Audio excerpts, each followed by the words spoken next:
ازيكم يا بنات؟ عاملين ايه؟ يا رب تكونوا بخير. معاكم روتين جديد وفيديو جديد. الروتين النهارده بصوا بقى كله بلبطه في قلب الميه، يعني الجو تلج، الناس كلها قاعده ومتدفيه وانا ماسكه الفرشه والصابون والاريال وقاعده عماله بصبن. لايك وشير للفيديو لو عجبك، وتابعيني لو لسه مش عامله متابعه عشان يوصلك كل جديد. ويلا نبتدي الفيديو بتاعنا ونشوف الكارثه ابتدت معايا ازاي. يعني بصوا انا مش عارفه اقول ايه ولا اعمل ايه في الواد دوت، مجنني اقسم بالله. مسك حلة الزيت، الحمد لله يعني ان هو الزيت ما كانش سخن. مسك حلة الزيت بيشيلها من على البوتاجاز، راح تلاقيها على البوتاجاز وعلى السجادة زي ما شفتوا معايا في اول الفيديو. طب انا اعمل ايه؟ اتصرف ازاي؟ رحت رمي عليها يجي كيس كده من الملح. طبعا الملح بيشرب الزيت، فلو وقع منكم زيت على البوتاجاز او على الارض ومش عارفين تلموه ازاي، ارموا عليه كميه كبيره من الملح هتلاقوه شرب كل الزيت الموجود. المهم رحت عامله كده، رحت راميه كميه من الملح على البوتاجاز وعلى السجاده عشان طبعا يشرب معايا الزيت. واخدت بقى شنطه المدرسه، حطيت حوالي ربع كوبايه من الكلوركس الالوان وشويه كده من مسحوق الاوكسي، وحطيت شويه ميه وابتديت اصبن كده في الشنطه. طبعا هتقولي هي الشنطه هتلحق تنشف في المدارس بكره؟ كل سنه وانتم طيبين. الحمد لله الشنطه ما خدتش ساعه وكانت نشفت معايا، الشمس كانت حلوه في البلكونه فنشفتها معايا على طول. ده غير ان انا كمان سبتها تصفي في الحمام كل الميه اللي جت موجوده فيها. المهم بعد ما خلصت كده الشنطة، طبعا انا لسه رحت بصيت على الملح لقيته طبعا لسه بيشرب الزيت، فقلت سيبه على مغسل كام كوتشي كده. برضو كنت نقعاهم في شوية كلوركس الوان وشوية مسحوق من الاوكسي.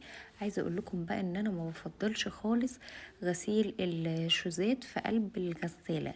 يعني ازاي نغسل شوزات بنمشي بيها في الشارع في قلب الغسالة اللي بنغسل فيها هدومنا او الفوط بتاعتنا وكل الحاجات بتاعتنا؟ يعني ما ينفعش خالص، حتى لو هتعملوا دورة خل برضو شايفة الموضوع مش لطيف.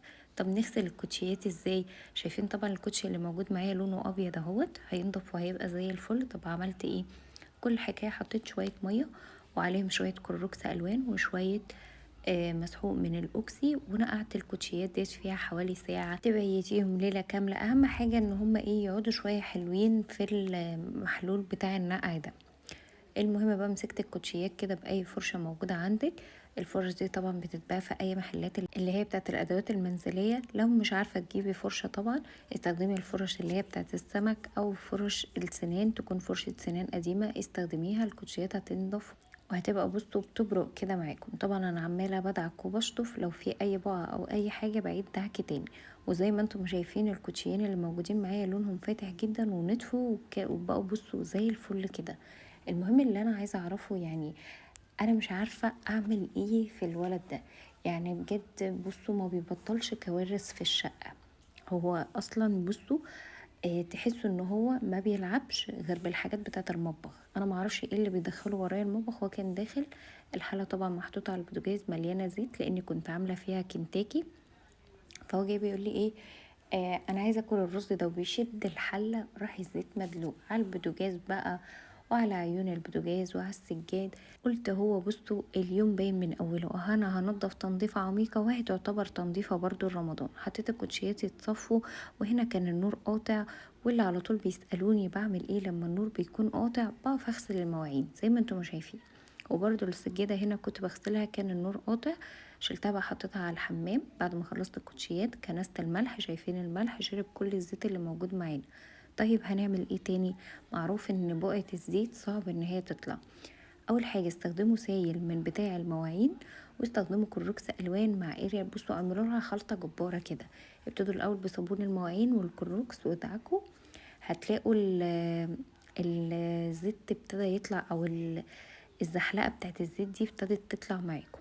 طبعا هي لازم دعكة واتنين وتلاتة واربعة عشان تنضف معاكم، يعني ما بتطلعش من اول مرة. وتنظيف الزيت اصلا من السجاد او الهدوم ما بيطلعش بسهولة. لكن زي ما قلنا لو وقع على البوتاجاز على الارض نلمه ازاي؟ هندلق شوية ملح كتار ونسيبهم لحد ما يشربوا الزيت، وبعد كده نمسحهم بمنديل من مناديل المطبخ. مش هتلاقي اي اثر للزيت. لكن المفروشات او السجاد اسهل طريقة ان احنا نستخدم صابون المواعين مع الكلوروكس الالوان مع الاريال، وندعك مرة واتنين وتلاتة لحد ما نحس ان السجادة نطفت معانا. شايفين بقى المعاناة اللي احنا بنعانيها؟ يعني النور قاطع والدنيا يعني بصوا تلج والجو فظيع اصلا. يعني ما علينا، ربنا يعيننا ويقوينا على اللي احنا فيه والله. بصوا الواحد ما بياخدش راحة خالص طول اليوم، يعني الوقت اللي النور بيقطع فيه ممكن اغسل فيه مواعين لو المواعين مش كتيرة. زي ما انتم شايفين الشباك بتاع المطبخ بينورلي فببقى شايفة، خصوصا ان النور عندي بيقطع الساعة 3 العصر، يعني بيبقى الجو لسه حلو يعني. وكمان ممكن اطبق شوية غسيل، انشر غسيل. لازم نستغل الوقت اللي النور بيقطع فيه دوت، نعمل اي حاجة، ننزل نجيب طلبات من تحت، ما احنا مش معقول هنعطل نفسنا ساعة يعني. المهم بقى انا هاتك يا دعك في السجادة لحد ما نضفتها ونطفت معايا وبس كده. ده كان الروتين بقى بتاع النهاردة. كله بصوا بلبطة اهوت في قلب الحمام، من غسيل بقى كوتشيات لغسيل شنط لغسيل سجاد وهكذا. المهم بكرة في روتين بقى حلو جدا بتاع أول يوم دراسة. انتظروا الفيديو بتاع بكرة، وكمان الفيديو بتاع عيد ميلادي. أنا مش عارفة ايه المناسبات اللي جاية ورا بعضها دي، أنا عيد ميلادي جاي السنة دي في وقت يعني مش مناسب خالص. المهم ان انا عيد ميلادي اصلا يعني النهاردة 10/2، فكل سنة وانا طيبة طبعا يعني. انتظروني بقى في فيديو جديد ان شاء الله بكرة. هنا كنت برفع السجادة بوريكم ان هي البقعة بتاعت الزيت مش مبقعة، يعني بقعة الزيت بتبقى باينة كده، فاهمين؟ بتسيب بقعة بتبقى. المهم طبعا انا غسلتها من الوش ومن الظهر، يعني كنت بدعك الظهر برضو وكنت بدلق عليه كلوروكس الوان فنطفت. وكنت بعرف ان هي نطفت ازاي او الزيت طلع ازاي. لو الزيت موجود بتلاقوا لون المية على وشها زيت، لكن لما المية نطفت معايا وبقت شفافة تماما اتأكدت هنا ان هي نطفت بنسبة 100%. وبس كده يا بنات. طبعا اخدت بقى بقيت السجادة غسيل. لو تفتكروا كنت منزلة السجادة دي في روتين من اقل من شهر، فهي اصلا كده كده نظيفة. ده كان الروتين بتاع النهاردة، يا رب تكونوا كده اتشجعتوا بيه، وانتظروني في فيديو تاني.